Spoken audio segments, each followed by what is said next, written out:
Hi friends, welcome to மூன்று முடிச்சு promo. இன்றைக்கி நம்ம மூன்று முடிச்சு சீரியலில் என்ன விறுவிறுப்பான விஷயம் அப்படின்னு பார்க்கறதுக்கு முன்னாடி நம்ம சேனலை சப்ஸ்கிரைப் பண்ணலை அப்படின்னா மறக்காமல் சப்ஸ்கிரைப் பண்ணிக்கோங்க. இப்போ வாங்க அந்த விறுவிறுப்பான விஷயம் என்ன அப்படின்னு சொல்லிட்டு நம்ம போய் பார்த்துடலாம். இப்போ நம்ம நந்தினி வந்துட்டு கொலை பண்ண போகிறேன் அப்படின்னு சொல்லிட்டு, ஆனால் வந்துட்டு நந்தினியை வண்டி வச்சு தூக்கலாம் அப்படின்னு சொல்லிட்டு பிளான் போடுறாங்க. ஆனால் அது அப்படியே திரும்பி நம்ம சூர்யா சாருக்கே வந்துட்டு ரிவெஞ்ச் அடிக்கிறது வந்துட்டு நம்ம சுந்தரவழியால் ஏற்றுக்க முடியாமல் என்ன பண்ண போகிறாங்க அப்படின்னு சொல்லிட்டு தாங்க இந்த வீடியோவில் நம்ம பார்க்க போகிறோம்.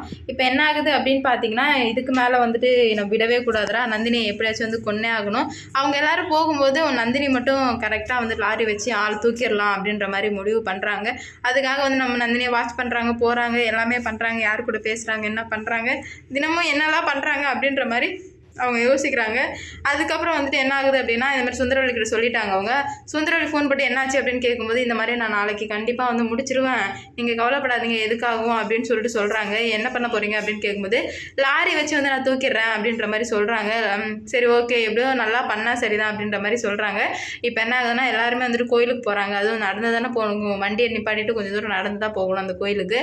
அப்போ வந்துட்டு ஒரு லாரி வேகமாக வருது. நம்ம நந்தினி அதுக்கேற்ற மாதிரி பின்னாடி தனியாக தான் வந்துட்டு இருக்காங்க. அவங்க எல்லாரும் முன்னாடி போகும்போது வேகமாக வந்து முட்டை வரலாம் அப்படின்னு சொல்லிட்டு வரும்போது என்ன பண்ணுறாங்கன்னா, நம்ம சூர்யா சார் நந்தினியை இழுத்துறாங்க. நம்ம நந்தினியை இழுக்க போகும்போது அவர் வந்து அந்த வண்டியை வந்து தூக்கிடுது. வண்டியை தூக்கி ஆக்சிடென்ட் பண்ணிடுது. உடனே எல்லாரும் அடிச்சு பிடிச்சி போயிட்டு சூர்யா சாரை ஹாஸ்பிட்டலில் போய் சேர்க்குறாங்க. அப்போ வந்து ரொம்ப சீரியஸான கண்டிஷன் போயிடுச்சு. கொஞ்சம் நேரம் கழிச்சு சுந்தரவழிக்கு சொல்லலாமா சொல்ல வேணாமா அப்படின்னு சொல்லிட்டு நினைக்கிறாங்க. அதுக்கு பதிலாக அருணாச்சலாவுக்கு ஃபோன் பண்ணிட்டு இந்த மாதிரி ஐயா இந்த மாதிரி நடந்துருச்சு அப்படின்னு சொல்லுவோம். எல்லாருமே அடிச்சு பிடிச்சி வர்றாங்க. சுந்தரவழி வந்துட்டு ஐயோ அழைச்சிட்டு போய் என் பிள்ளைய கொண்டுட்டாலே அப்படின்ற மாதிரி சொல்கிறாங்க. அப்போ தான் வந்துட்டு நம்ம நந்தினி சொல்கிறாங்க, இல்லை இது யாரோ பண்ண சதி, இது தற்செயலாக நடந்த ஆக்சிடெண்ட்டே கிடையாது அப்படின்னு சொல்லும்போது சுந்தரவள்ளி அமைதியாகிடுறாங்க.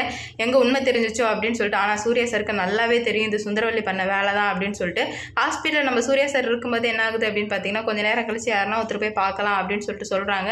அப்போ வந்து அவரே வந்துட்டு நந்தினியை கூப்பிடுங்க அப்படின்னு சொல்லும்போது எல்லாருக்குமே அங்கே உள்ள எல்லாருக்குமே வந்து பல்ப் ஆகிடுது. ஏன்னா இவ்வளோ பேர் இருக்கும், இந்த வேலைக்காரியை போய் இவ கூப்பிட்றாளே அப்படின்ற மாதிரி யோசிக்கிறாங்க. உடனே நம்ம நந்தினி உள்ளே போகிறாங்க. உள்ளே போயிட்டு நந்தினி ஃபீல் பண்ணாத, நீ கஷ்டப்படாத அப்படின்ற மாதிரி நம்ம சூர்யா சார் சொல்லிவிட்டு, அதுக்கப்புறம் அந்த வண்டியை வந்து கண்டிப்பாக மோதுனது என்னோட தாய்க்குளமாக தான் இருக்கும், வேணுக்குமே பிளான் பண்ணி பண்ணது தான், ஒன்றை தான் சாகடிக்க பிளான் போட்டது, அதில் வந்து நான் வந்து மாட்டிக்கிட்டேன் அப்படின்ற மாதிரி சொல்கிறாங்க. எனக்கு தெரியும் சார் அப்படின்னு சொல்லிட்டு நம்ம நந்தினியும் சொல்லிடுறாங்க. சரி அப்படின்னு சொல்லிட்டு நீங்கள் ரெஸ்ட் எடுங்க அப்படின்னு சொல்லிட்டு நம்ம நந்தினி வெளியே வந்துடுறாங்க. வெளியே வந்ததுமே சுந்தரவழியே, நீங்கள் இவ்வளோ கேவலமாக நடந்துப்பீங்க நான் நினச்சி கூட பார்க்கல, என்னை வந்து கொலை பண்ணலாம் அப்படின்னு சொல்லிட்டு ஆள் வச்சிங்க, ஆனால் கடைசியில் அது உங்கள் பிள்ளைக்கு வந்து திரும்பிடுச்சு, இதுக்கு மேலே வச்சு திருந்துற வழியை பாருங்கள், இதுக்கு மேலே இல்லை என்னை கொலை பண்ணுவேன், அது பண்ணுவேன், இது பண்ணுவேன் அப்படின்னு சொல்லிட்டு இருந்தால் கண்டிப்பாக எனக்கு ஆபத்து இல்லை, என்னால் உங்களுக்கு தான் ஆபத்து, அதை நீங்கள் மாற்றிக்கோங்க அப்படின்ற மாதிரி சுந்தரவள்ளி சொல்கிறாங்க. பாப்போம் என்ன நடக்குது அப்படின்னு சொல்லிட்டு. இந்த வீடியோ பிடிச்சிருந்தா லைக் பண்ணுங்கள், ஷேர் பண்ணுங்கள், கமெண்ட் பண்ணுங்கள். இது போன்ற வீடியோ சீரியல் அப்டேட் தெரிஞ்சுக்க நம்ம சேனலை மறக்காமல் சப்ஸ்கிரைப் பண்ணிக்கோங்க. Okay, tata, bye, வட்டா.